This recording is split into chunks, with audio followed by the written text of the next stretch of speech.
Good morning, everyone. Today we are going to study about autonomic nervous system. Autonomic nervous system controls most of the internal mechanisms of our body. Therefore, it supplies smooth muscles and glands. Do you remember smooth muscles that you studied in class 7? It is a type of muscle and these muscles are not under our control and are therefore called involuntary muscles. They cause the movement of internal organs and therefore this movement is coordinated by which nervous system? Autonomic nervous system. So these autonomic nervous system, it controls the internal organs whose functioning is beyond our conscious control. Okay, that means that takes place involuntarily. So therefore we can say that autonomic nervous system is a control system that acts largely unconsciously, means conscious efforts is not required to regulate it, and regulates bodily functions such as heart rate, digestion, respiratory rate, pupillary response, etc. Now let us see what are the different types of autonomic nervous system. There are two types, sympathetic and parasympathetic.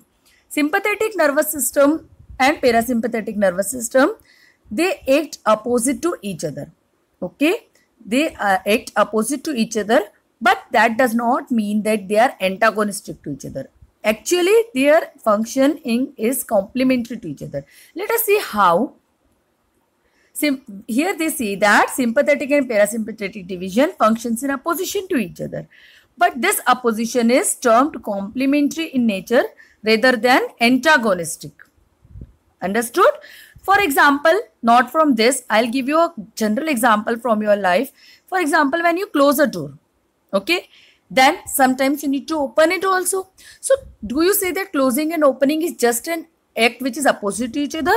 Of course, it is opposite to each other, but it is also complementing each other. When you open a door, you need to close it, and the opening of door is complemented by closing of door.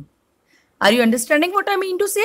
Similarly, when some of the responses that take place in your body, at that time, to complement that action, another action which is just opposite to that is also needed to be taken. Okay. Now, what are the actions that are taken by sympathetic division and parasympathetic division?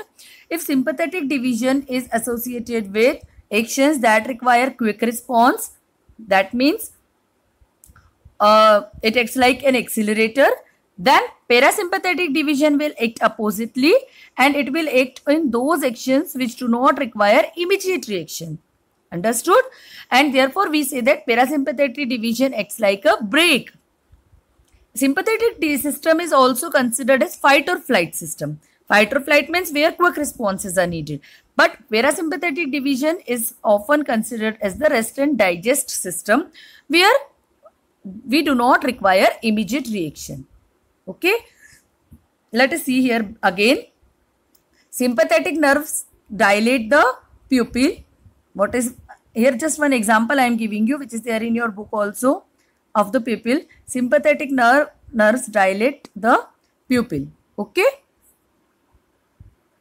But parasympathetic nerves constrict the pupil. Now, what is constriction of pupil and dilation of pupil? That we will see in our next video when I'll talk about the reflex sections. Okay. So, this we have seen. Now, let us come to the reflex actions. So, what are reflex actions? There are certain responses in the body which are automatic, spontaneous and takes place without the involvement of brain. Understood? Involvement of brain is not there. What brain does? It gives the command. Okay, it receives the stimulus, sensory stimulus, and then it commands that what action is needed to be taken.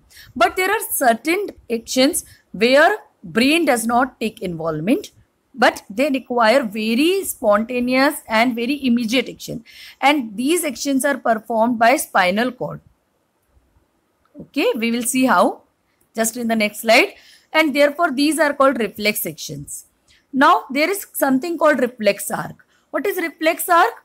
The path along which the reflexive impulses travel. Impulses means, you know that electrical signals, isn't it? So, impulses or electrical signals that carry the stimulus or the sense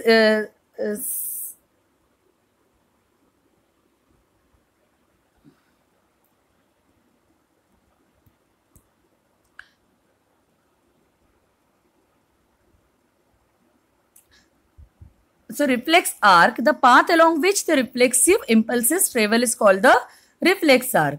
Now let us see this by one example. Here is the figure of reflex arc. Now all the three types of neurons, namely sensory, mixed and motor neurons, are involved in a reflex action. Here we'll see an example that if we touch a sharp pointed object, we immediately withdraw our hand from here. Here the skin is acting like a receptor. This is the sharp object and the skin which touches the sharp object, it is the receptor. It receives the stimulus, that is the pain, isn't it? The impulse then travels by the sensory nerves, through the sensory nerves. That is where it goes up to the spinal cord. In the spinal cord, the impulse is transferred through an association neuron. Here this is the association neuron, and where it is transferred to the motor neuron. Why to the motor neuron?